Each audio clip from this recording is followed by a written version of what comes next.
Santai kan? Santai ya.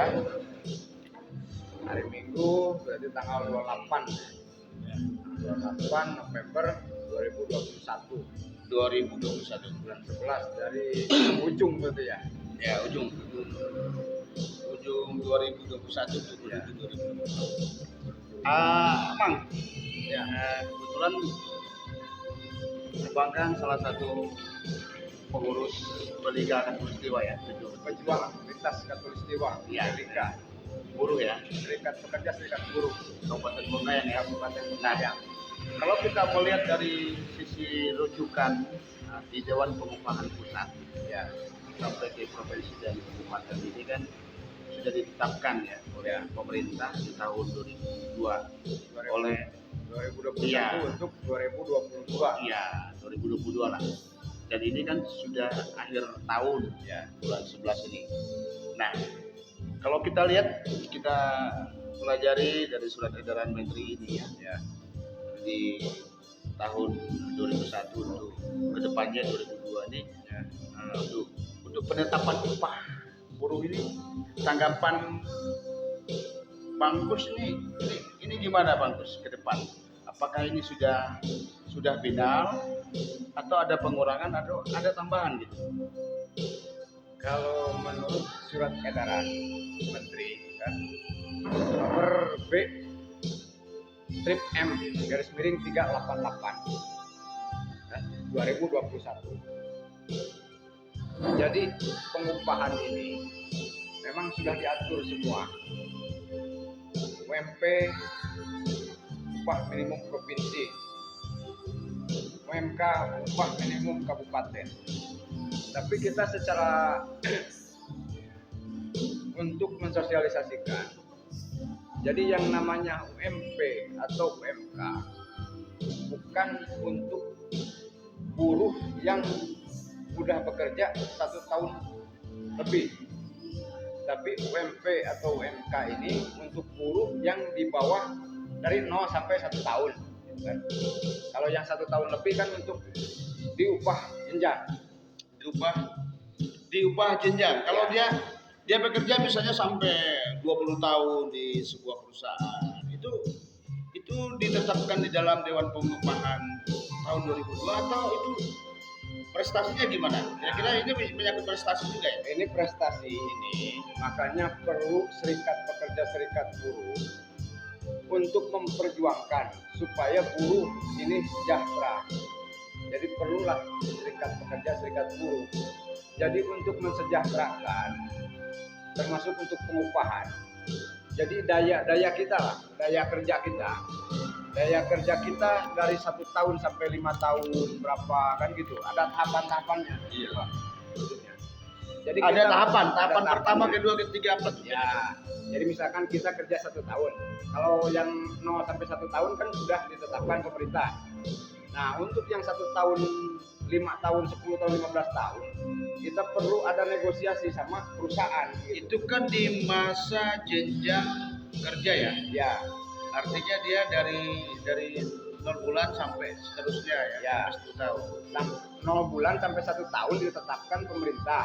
Itu tertuang nggak di dalam peraturan surat edaran Menteri Tenaga Kerja Ya, ini? tertuang, Tertuang juga ya. tertuang Itu termasuk pasal berapa tuh? termasuk kan gini Bang, kalau masalah UMP sama UMK, dia pemerintah itu ngacu ke PP 36 Peraturan pemerintah nomor 36 tahun 2021. bunyinya apa tuh kira-kira? Itu untuk misalkan pengupahan, temanya pengupahan.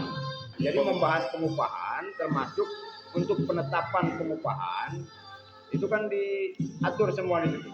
Diatur dalam undang-undang. Ya, dalam PP 36.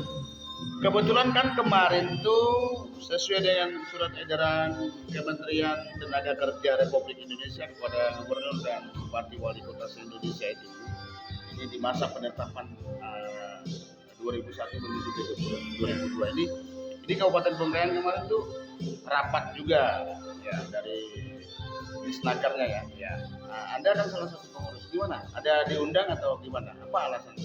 Kalau dari Pelika tidak ada diundang untuk penetapan UMK kabupaten yang dilaksanakan tanggal 26 gitu ya. Iya, 26. 26. Kita dari Pelika nggak diundang, cuman kita tahu dari kawan-kawan kan gitu. Tapi mungkin ada juga di situ kan Dewan Pengupahan atau mereka Serikat Buruh atau Apindo gitu kan. Ada. Kita Atau dari SPSI Pelika, gitu ya. atau SPSI. Iya, iya. SPSI, gitu SPSI kan. kemarin itu kan diundang ada Ya, 3 lah, Serikat Buruh atau 2 ya. Kemarin. Terus kenapa alasannya dari kawan-kawan Replika ini Replika. peristiwa ini kok tidak diundang gitu. Nah, ini Sedangkan kalau provinsi kan kita diundang loh. diundang. Kita Nah. dari provinsi kita diundang. Nah, kenapa kok tidak diundang di kabupaten? Ada apa sebenarnya? Nah, gini juga kan Bang, perlu kita garis bawahi. Jadi kita dari Pelika ini memang mempertanyakan kepada termasuk kepada bidang lah Disnaker. Kita mempertanyakan kenapa kita Pelika nggak diundang. Nah, itu tadi yang saya pertanyakan. Kenapa tidak diundang gitu? Ya, soalnya berarti kan gini, kita Pelika menurut kepemerintahan kabupaten kita sudah tercatat, SKT pun sudah keluar dari Dinas Ketenagakerjaan Kabupaten Bengkayang, kan gitu. Jadi otomatis secara kepemerintahan kita sudah diakui Pelika ini. Diakui oleh pemerintah menjadi salah satu lembaga atau organisasi yang sah ya, yang sesuai sah. dengan undang-undang apa? Ya, Undang-Undang 21 tahun 2000 tentang Serikat Pekerja, Serikat Buruh. Tentang serikat pekerja, Serikat Buruh. ini dibentuk serikat buruh ini untuk siapa sih sebenarnya? Nah, gini. Jadi kita kerja sosial di Serikat Buruh ini. Kerja sosial. Jadi supaya buruh ini memang sejahtera. Kita perjuangkan gitu kan, hak buruh, bukan melawan perusahaan. Kita memperjuangkan hak buruh, temanya kan, tapi istilahnya kita berserikat, gitu kan Pak? Berserikat Berserikat. dan berkumpul. Dan berkumpul. Ini juga menyatukan Pak, pendapat. saya tanyakan. Ya. Nanti. Nah, terus gimana lanjut? Dah, lanjut dah. Ya, Terus Ini bagus saya pertanyakan. Kita Ini kan ngobrol. udah Ngobrol ditetapkan aja ya. UMK-nya. Ada pertanyaan nggak? UMK ini kan ditetapkan untuk buruh. Apakah UMK ini berlaku untuk buruh pabrik? Karena tingkat kerawanan buruh pabrik ini lebih rawan ketimbang buruh yang lain. Sebenarnya kalau untuk UMK, UMP, penetapannya itu untuk semua. Nah, untuk semua buruh. Gitu kan? Untuk semua buruh. Beda sama buruh ibu rumah tangga. Itu kan ibaratnya perorangan lah. Iya. Itu kembali lagi kebijakan atau misalkan kemampuan. Karena salah satu ada saya lihat untuk buruh pabrik ini kan buruh bergerak di bidang minyak, Ya. CPO. Ada perbedaan dengan UMK. Ya. Untuk tahun 2020-2021 yang khusus pabrik itu 2930 Ya. UMK-nya kan, Ya. UMSK. Ya. Untuk 2021 22 ini kok enggak ada lagi. Oh, ya. Mungkin belum Pak. Kayaknya. Mudah-mudahan itu Ya, meningkat lah tuh. mudah-mudahan. Makanya untuk kawan-kawan kan gini. Nanti. Jadi kita berserikat. Jadi kita bukan untuk mengacau perusahaan, tapi untuk menuntut hak kita dan mempertanyakan gitu kan. Jadi kita saling kerjasama yang Saling baik, kerjasama yang baik gitu Pak. saling menopang. Ya. Jadi supaya buruh ini memang sejahtera gitu kan. Kebetulan begini juga. Kalau kita melihat ini kan bukan mengacu pada salah satu perusahaan di Ya. bidang perkebunan kelapa sawit. Ya. Banyak juga misalnya di luar daripada itu ada tambang. Ya. Kalau di Bengkayang ini kan kita kan melihat di lapangan, kita cek ini kurang lebih ada 10 perusahaan yang aktif gitulah. Nah, persoalannya juga apakah data tenaga buruh ini valid disampaikan kepada pemerintah daerah melalui Disnaker atau ini belum? Kalau menurut Anda nanti gimana? Sudah valid ya? Sudah valid. Itulah perlu kerjasamanya. Jadi perlu perjuangan, perlu kesadaran untuk para buruh nih kan. Mau dia bekerja di perusahaan, mau dia bekerja di pertambangan gitu kan. Jadi harus ada kejelasan. ada kejelasan dari dari pemerintah pemerintah. agar tenaga buruh ini mendapat perlindungan dan jaminan hukumnya. Ya, begitu. Nah, yang selama ini ada nggak kira-kira kendala Ya, buruh? begini sebenarnya, Pak. Ada hak-haknya yang tidak terbayarkan oleh perusahaan, ada nggak? Banyak, banyak. Itu banyak fakta, termasuk kawan-kawan saya juga banyak. Jadi istilahnya kalau nggak ada serikat, ibaratnya perusahaan itu semena-mena. Dia memberhentikan, mem-PHK gitu kan, semena-mena, tanpa dikasih apa-apa, Tanpa mengikuti aturan yang tanpa ada. mengikuti aturan yang ada. Sedangkan kan di situ udah jelas di PHK sekian gitu kan, mengundurkan diri itu tergantung ke PKB, kebijakan perusahaan sama serikat buruh. Jadi ada juga semacam kebijakan perusahaan menyangkut kemanusiaan mungkin ya. Ya, Ini menyangkut taraf Ya. hidup tenaga buruh. ya. Saya kembali ke Bang Muslis. Bang, abang kan juga pengurus nih. Gimana tanggapan abang tentang buruh yang ada di Bengkayang dan Kalau harapan tentang- abang pada pemerintah daerah Kabupaten Bengkayang? Iya, harapan kita untuk pemerintah Kota Bengkayang ini untuk sementara kami bergerak di bidang tenaga kerja di perkebunan. Ya. Selanjutnya kita akan perjuangkan untuk tenaga kerja yang di pertambangan. Karena di Bengkayang ini pertambangannya udah ada. Mungkin lebih pada satu yang punya izin. Tapi untuk memiliki serikat buruh belum ada di situ. Nanti kita mohon kalau memang ada salah satu serikat buruh yang masuk di Bengkayang, Kabupaten Bengkayang ini, tolong dipermudah izin SKT-nya. Ya. Jangan dipersulit, itu maunya kita. Ya. Kebanyakan kita ini selalu dipersulit, enggak, cuma dipermainkan waktu. Ya. Sama juga persulit. Kita bolak-balik urus SKT susah kali. Oke, saya kembali ke Bang Gus.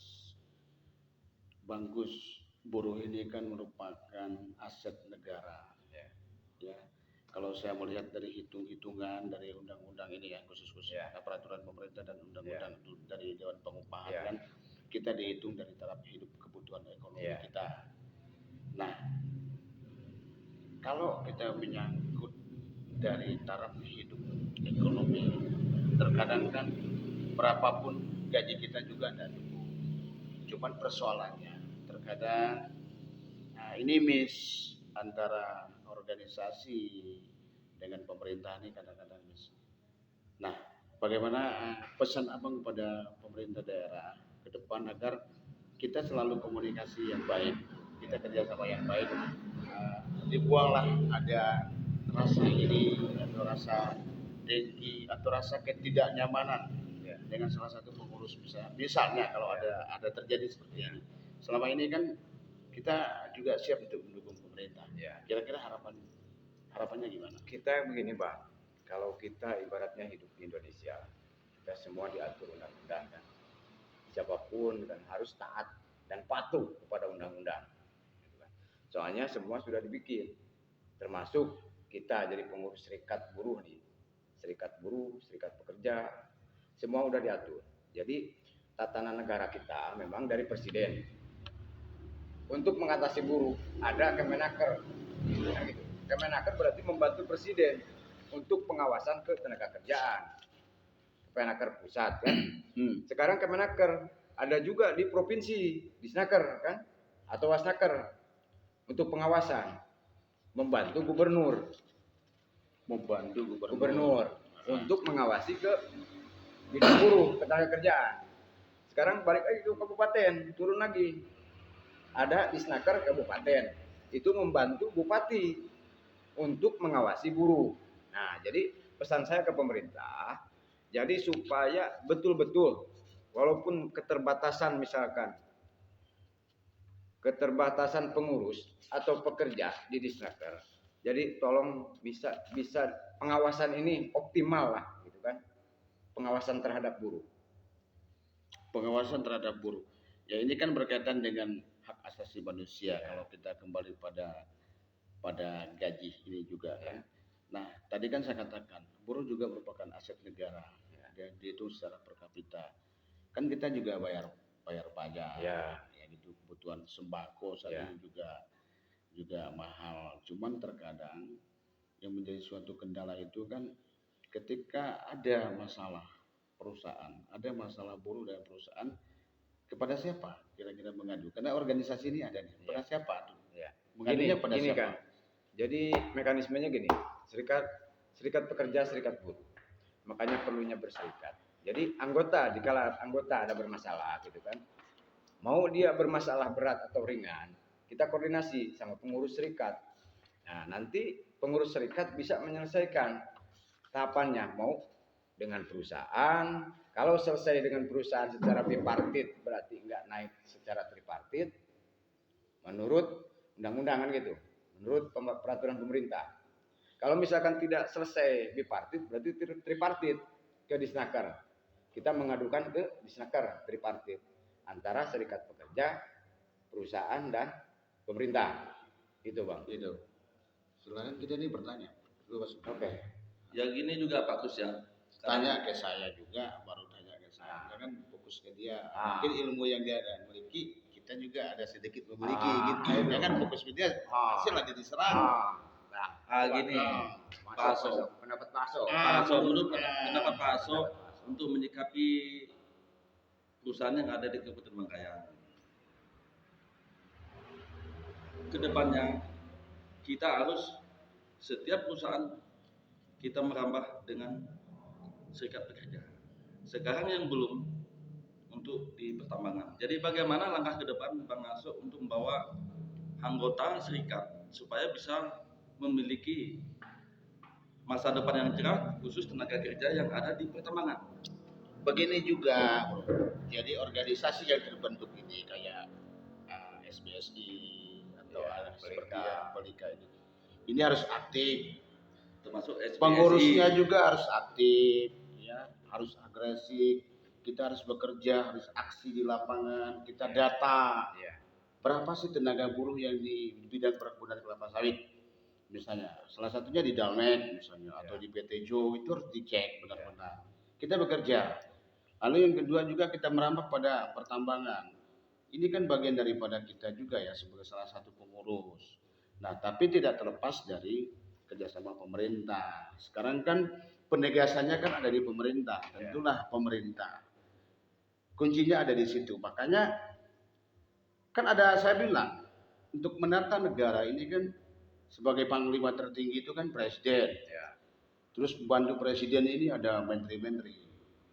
Terus di provinsi itu dari pusat untuk mewakili pemerintahan pusat pada daerah itu kan provinsi itu gubernur. Kalau di kabupaten itu ada bupati dan wali kota. Ini harus sinkron dan harus ada penegasan secara hukum. Kenapa? Semua warga negara itu kan harus dijamin juga ya. Harus mendapat keadilan sosial bagi seluruhnya. Ini kan sudah tertuang di dalam falsafah Pancasila. Ini kan merupakan dasar kita kan, ini kan norma kita bersama Pancasila itu. Nah, bagaimana agar ke depan yang paling harapan ke depan bagaimana pemerintah ya, khususnya di Dinas Disnaker Kabupaten Bangkayan itu bekerja itu proaktif.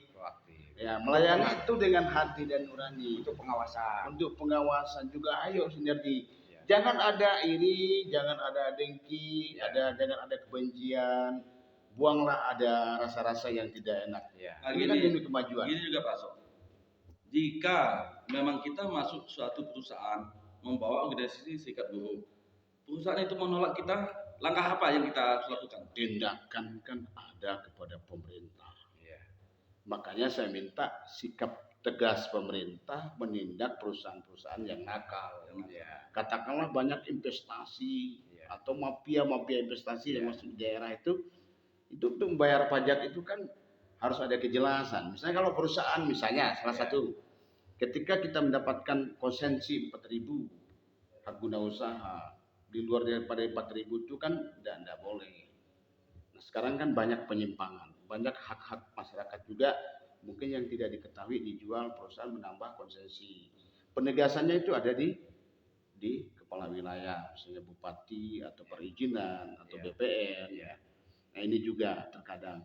Nah, kita harus tegas. Makanya harapan ke depan kepada bupati yang baru ini melalui pembantunya tadi mulai dinas-dinas yang terkait ini betul-betul bertindak secara tegas, nyata, tepat guna dan berdaya saing untuk menentukan kembali bagaimana sumber ekonomi kita dan PAD kita ini bisa bertambah itu melalui buruh. Ya. Karena dihitung secara per kapita, itu secara ekonomis. Ya. Nah, penegasannya apa yang Mamang bilang, Ya. secara hukum kita harus tegas. Ya. Pemerintah harus tegas, jangan sungkan-sungkan. Makanya harapan kita janganlah ada yang tersandra oleh Ya. kepentingan pribadi. Ya. Terkadang kita bertindak itu ketika kita disandra oleh kepentingan pribadi kita. Itu yang menjadi kendala, Pak Muklis. Oke lah kalau begitu. Terima kasih Mas Sok. Nah, Atas kita semua penjelasannya ya. oke Pak ya. Maulis, oke. Oke. Siap. Nanti kita lanjutkan kembali ya. Oh ya, setelah jeda yang satu ini. Oke. Adil Katalino, Pak Curamin Kasaruga, Basengat Kak Jubana. harus. Sip.